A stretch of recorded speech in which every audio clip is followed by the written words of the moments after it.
The Corbett Report presents 5 GMO Myths Busted. Number 5.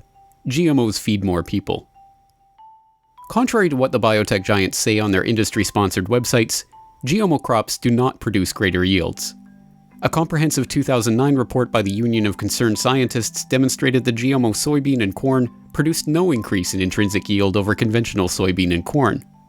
But even if future improvements were able to increase yields, a 2008 study demonstrated that organic farming methods with little or no chemical fertilizer and pesticide use was able to increase yield by 116%.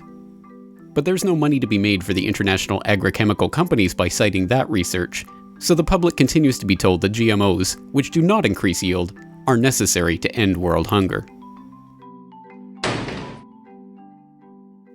Number 4. GMOs reduce pesticide use. Again, despite what the chemical companies who are spearheading the GMO revolution are telling you, these GMOs are requiring farmers to buy more of their chemical pesticides, not less. A 2012 paper concluded that the rise of glyphosate-resistant superweeds in the wake of the GMO revolution has actually increased pesticide use in the last 15 years by 183 million kilograms, or 7%.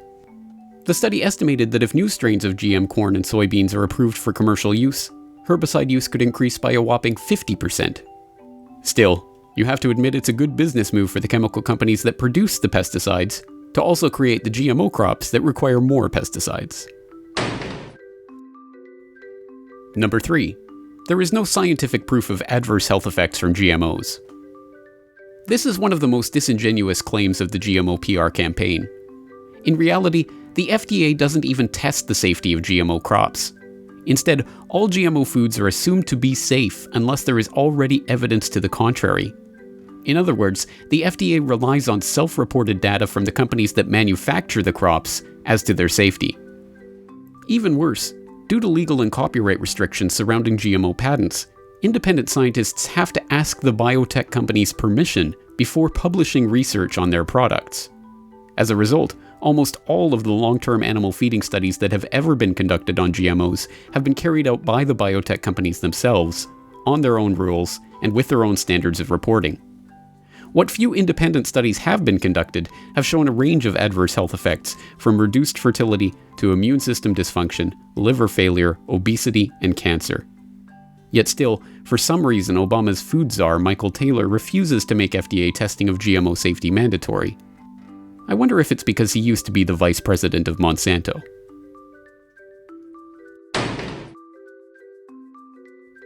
Number 2. There is no difference between genetic engineering and traditional breeding techniques.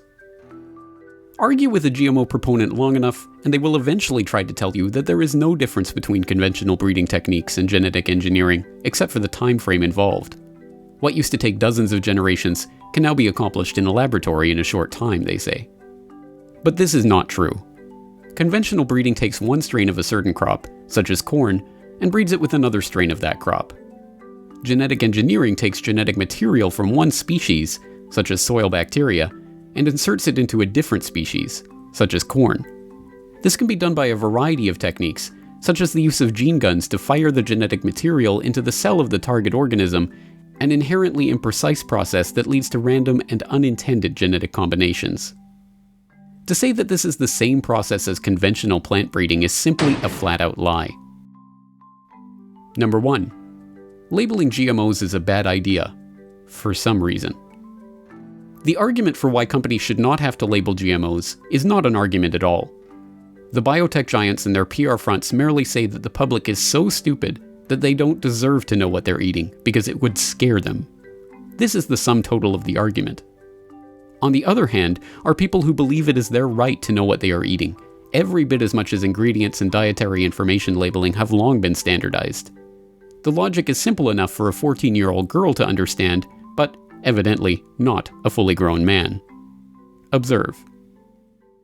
And just to clarify, GMOs, it's a genetically modified organism, and it's where they take the DNA from a species such as it can be like bacteria, virus, animal, or even from a plant, and they insert it into the DNA of another species to introduce a new trait.